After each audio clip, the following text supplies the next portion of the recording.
Hi, Mrs. Brown here. This is the last video for Cognition, and we had problem solving as part of this category too.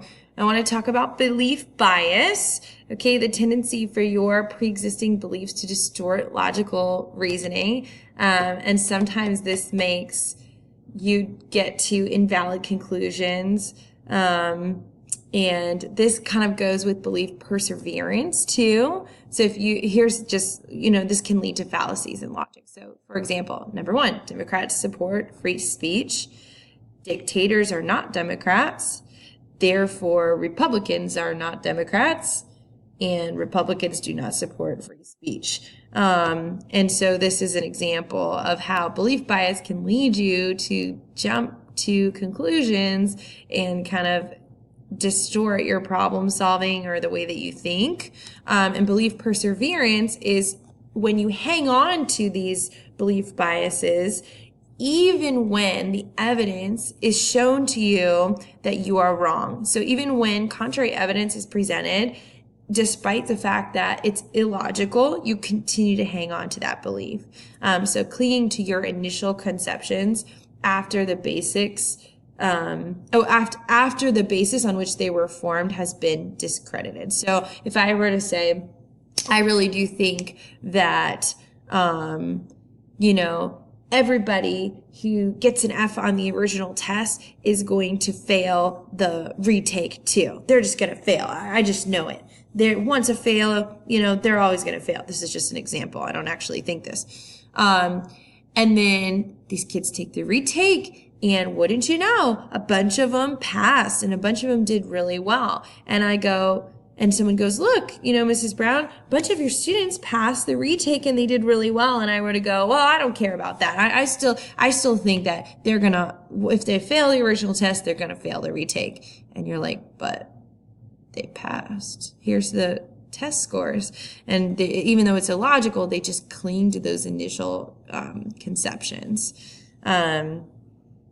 Once you form the opinion that a certain sports team is good or a certain sport team is bad, even though they can have seasons where they're not as good or not as bad, you might still think, well, this team sucks and this team's great, no matter what the circumstances or no matter how they're playing or the logic that goes behind it.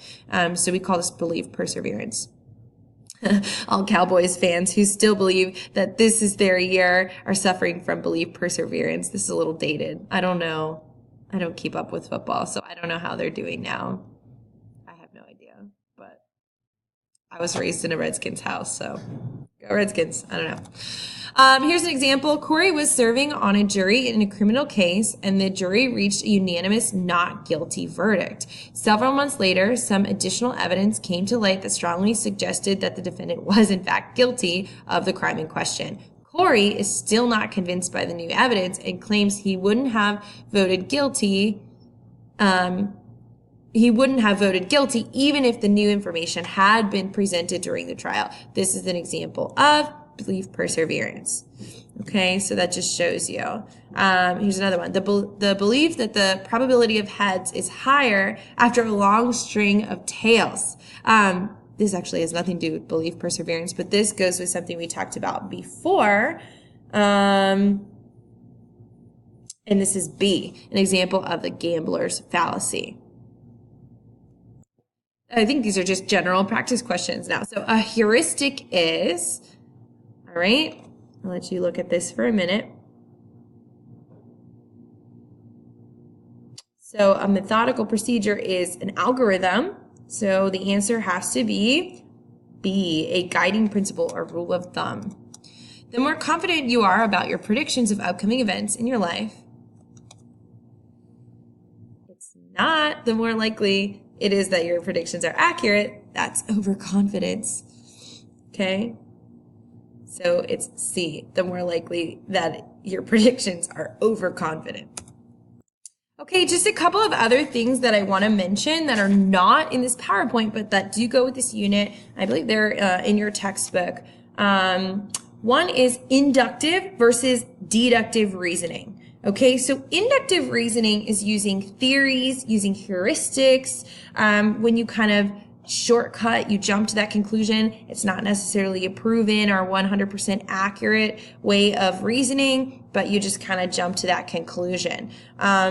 So if you were like, you know, you got bit by a dog as a kid, and then you were like, oh, well, this next dog is going to bite me too. That's using inductive reasoning, because you're just jumping to that conclusion because the first dog bit you. Deductive reasoning, though, is like based on facts and based on algorithms and logic and really showing the step-by-step reasoning for something. So just know inductive versus deductive reasoning. You also want to know, and this is like completely random, but the method of loci. I think it's loci and not loci, but I'm going to go with loci. This is a mnemonic device, if you will, and it's basically a form of a cognitive map that helps you remember items. So it's similar to like PEG mnemonics, but it's using locations. So it's used to mentally associate an image with each piece of information in a different location. So you might have to remember, like, let's say you had to remember a list of something, a list of groceries or something. What you could do is think of like going through a location and associating each of those grocery items with that location. So like, let's say I needed to remember my grocery list, and I said, okay, I'm going to picture myself. So here's where the cognitive map comes in. I'm going to picture myself walking into my house, and I know the layout of my house. And as I open the door, I'm going to see bananas. I'm opening the door and I see bananas. And then I come in and I walk up the stairs, and on the stairs I have milk. And then I'm going to go into my kitchen and I have orange juice. Okay. And then so on and so on and so on. And then the idea is when you got to the grocery store and you needed to remember your items, I should do this because you guys know I always forget my grocery list, and then I never remember. I only remember the beginning and the end, right? Primacy and recency and serial position. But so you'd get to the grocery store and you'd say, okay, I need to remember the things I needed. So let me picture myself walking into my house. All right. The first thing I do, I open the door, bananas. And then I walk up the stairs, milk. And then I go into my kitchen and I remember that item. I don't remember what it actually was. Okay. But, that is the method of loci for remembering things, is that you've kind of associated each thing with a location, then you like mentally walk through your route to those locations. So you might see that on your test or on your AP exam, and I just wanted to throw it out there. All right, the last video you should watch is the language video, and remember to also go back and review all the memory stuff that we did, remembering and forgetting, because all of that is part of Unit 7 as well.